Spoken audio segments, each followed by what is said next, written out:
Well, ladies and gentlemen, what is going on in clown world today? And to be frank, quite a lot. And if you read the actual mainstream legacy media, well, you wouldn't actually know a lot of it because some of the topics actually going on right now are not being covered. Well, certainly not when I look. But anyway, before we get on to the main video of today, can I yet again remind you, please subscribe to the channel. It really does help.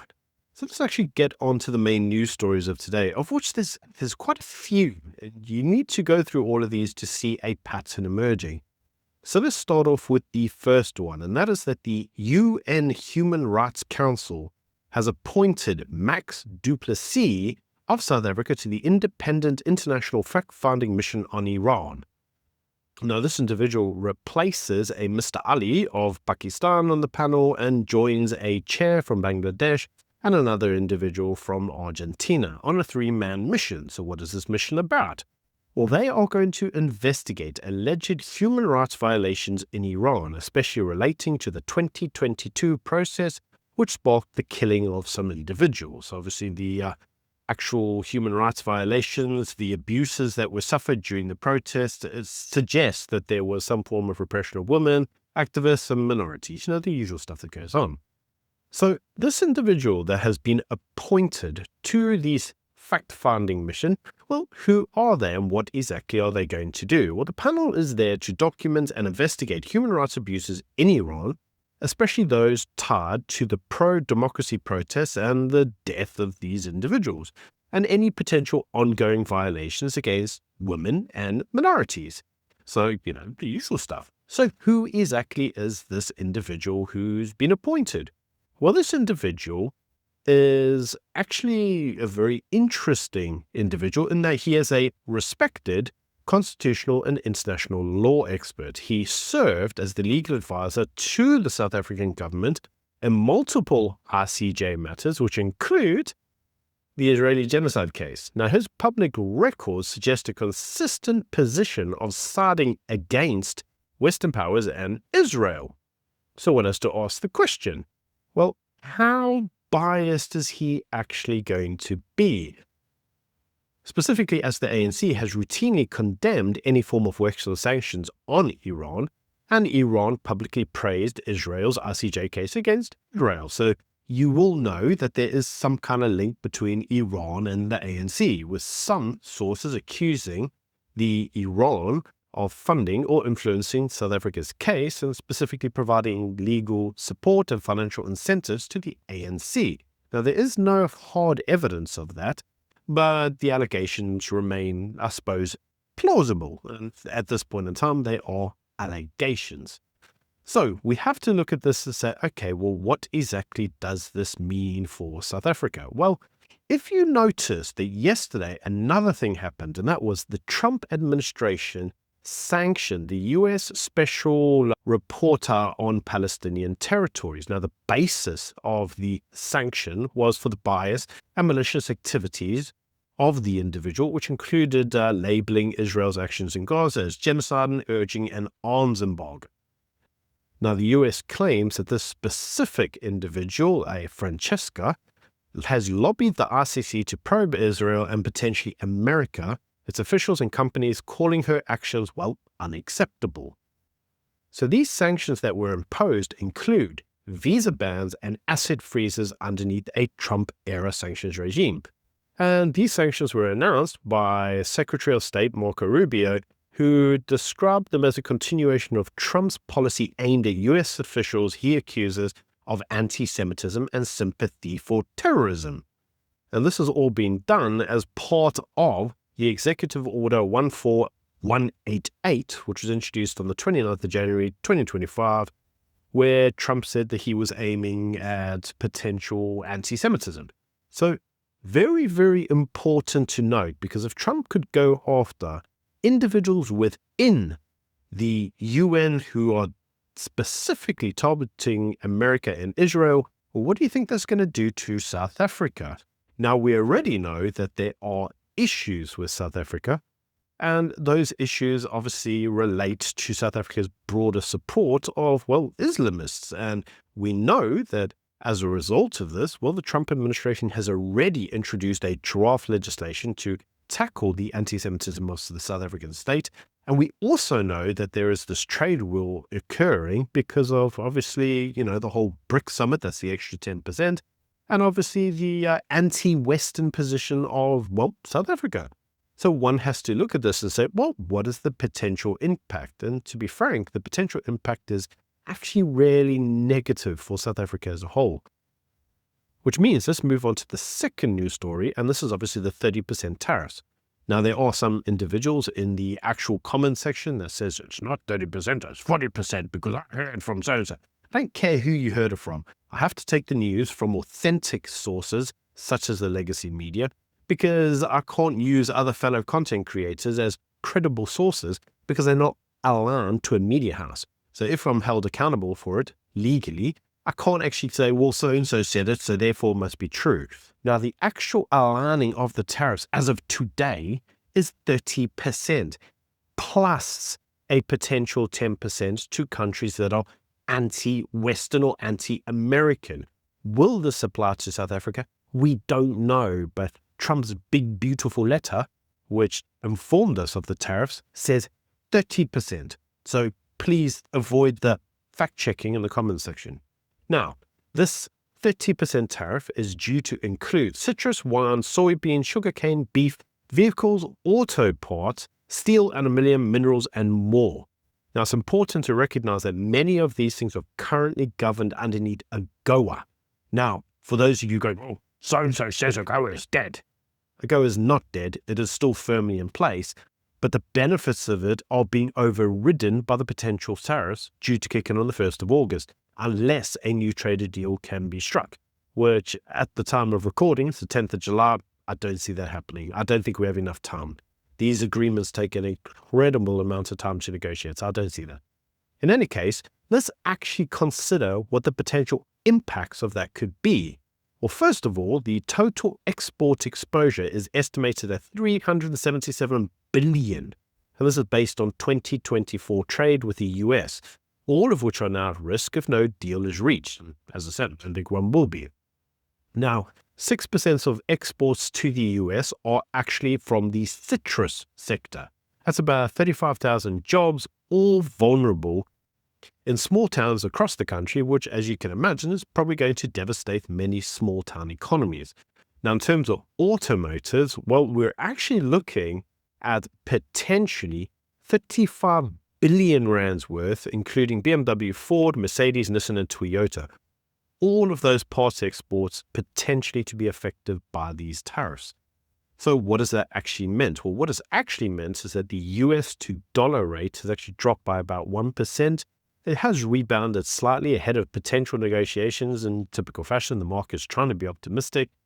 But we can see that actually bonds, specifically bonds, are the things that are impacted the most, meaning that many foreign countries don't want to invest in South Africa's bonds, which will mean that borrowing costs at a later stage is going to become really, really problematic in the not too distant future.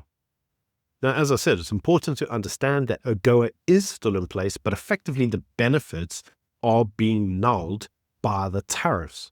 And this potentially does have a potential risk of job losses to the country as a whole. But specifically, the areas of the country that are going to be affected the most are going to be the rural economies. They're the small towns that are going to have the biggest shocks, because in many of those small towns, they're only provided with jobs from one industry, and many of those industries being closely aligned to export to the US.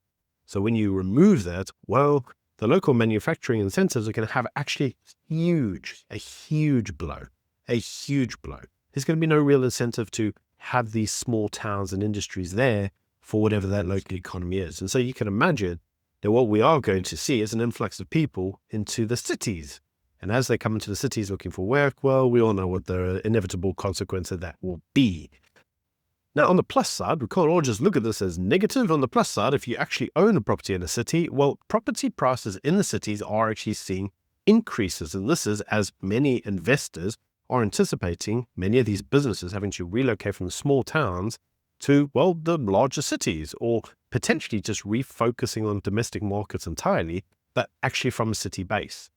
So if you live in a city, maybe it's good news for you, but small town economies are really going to suffer under this. Now, Ramaphosa is pushing for a bilateral trade deal with the US, looking for potentially some exemptions on tariffs to agricultural and the automobiles, specifically given the risks to those markets. Now, he is also asking for a further delay on the implementation of the tariffs. But you know what? Like, these tariffs have already been delayed and suspended quite a few times. The US has shown flexibility, but I do have to ask the question as to what point is that flexibility going to be granted, given that this could potentially just like go on forever? At some point in time, they have to start negotiations. And potentially the best way to do that is just to apply your tariffs and say, better do something about it. But as I said in my video yesterday, once the tariffs kick in and they actually shut companies down, it's very difficult to restart that. Like, once debt's incurred, debt's there, right? Debt's there. So to summarize, what does this actually all mean? Well, the loss of AGOA, the trade tariffs themselves, and everything that as a consequence of that, well, we're actually looking at, as I said at the start, 377 billion in exposure, with bond yields rising and basically South Africa becoming uninvulnerable by Western forces. And I say Western forces because the government's approach as of today is, well, we'll go to the East. We'll go to China and Russia and other emerging markets, and they'll take the slack. But you see, the government doesn't understand basic economics 101, and that is, when there is excess supply and no demand, you drive down costs. So whatever we're paying, or the US is paying us right now for our goods, well, the East is going to pay half of that. Because, like, well, who else are you going to sell to? You're either going to sell to us at half price, or you're just not going to sell to anyone. And so this is not good news for South Africa, regardless of how you look at this. And to be frank, that's really daft of South Africa to even consider that the trade can be replaced by those economies. Now, at the current US summit, Ramaphosa has also gone a bit further and said that he would like to call for urgent debt relief and global financial reform. He claims that Africa as a whole is being strangled by debt burdens amid global financial crises. He demands reform of global financing and requests fairer financing for developing countries. Now, this is kind of rich because, again, a lot of what Ramaphosa appears to be doing is with the UN. A lot of the UN seems to be going down a specific form of ideology. That ideology is becoming very warped and very clear for many to see, which is part of the reason that the Trump administration is basically blowing off the UN, because the UN is becoming a Islamist free-for-all with overly leftist socialist thinking. Now, this is ironic that Ramaphosa is going to the UN asking for this debt relief and global reform to get easier financing, because in many respects, it's his government that caused the fiscal problem in the first place. They're the ones that caused the economy to crash at home through inadequate resourcing of Eskom and all the other state-owned enterprises. They're the ones that looted the fiscus dry. Let us not forget how much money was stolen during COVID.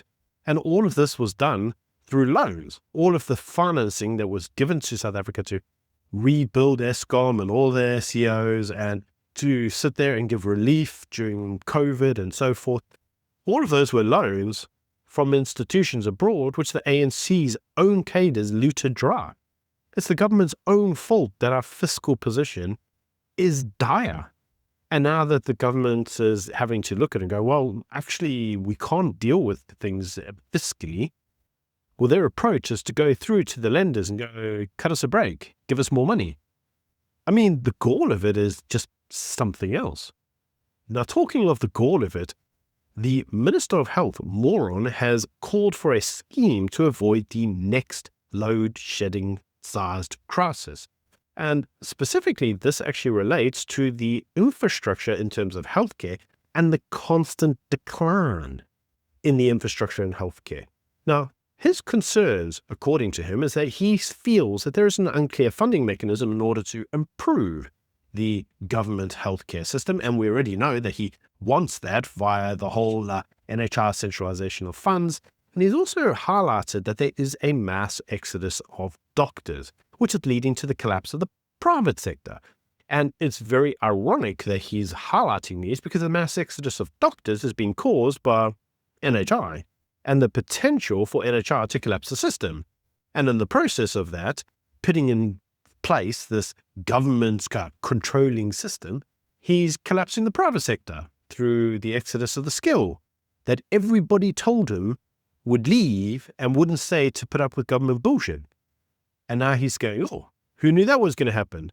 And the answer is freaking everybody, bud. Everybody. Everybody saw it coming a mile off. So what is his response? Well, as I'm sure you can imagine, it's to come harder. It's like to put the NHR in place faster and avoid having a two-tier system collapse. In other words, the private and the public sector collapse. He thinks that actually if he strips the private sector out and he amalgamates it with the public sector, then, hey, we can just have one sector collapse, and that's the government-controlled one. These guys are truly dumb. We are truly led by freaking retards. Anyway, that's the news of today. Do let me know what you think in the comment section below. Until tomorrow, bye. Well, first of all, I want to make clear for your audience, nowhere in Islamic doctrine does Islam define itself as a religion. The most widely used textbooks in U.S. Islamic schools to teach 12-year-olds about Islam, on page 1, it's a book called What Islam's All About by Yahya Emmerich. And we found it across the country and on military bases, by the way. And it says on page 1, Islam is not a religion, however, but a complete way of life. And they goes on to define that complete way of life as a totalitarian system governed by real law. They call it Allah's divine law, Sharia, that must be imposed on every human on earth. So it doesn't function as a religion. It functions as a totalitarian system. And not only do we have a right to investigate it and to work against it, anyone who's ever sworn an oath to the Constitution has a duty. So what would I like to see happen? I'd love to see all these organizations shut down, their buildings and their property seized, their bank accounts seized. Love to see us bulldoze these mosques because we know what's going on in there lawfully. This is you can do this constitutionally because, for instance, a mosque is not a Muslim church. That's not how Islam defines it. It's likened to a military base, like an embassy, like a city hall. It's an outpost for the Islamic State. And what are they teaching in there? They're teaching sedition, and they're teaching violent overthrow of the constitutional republic, which is against the law.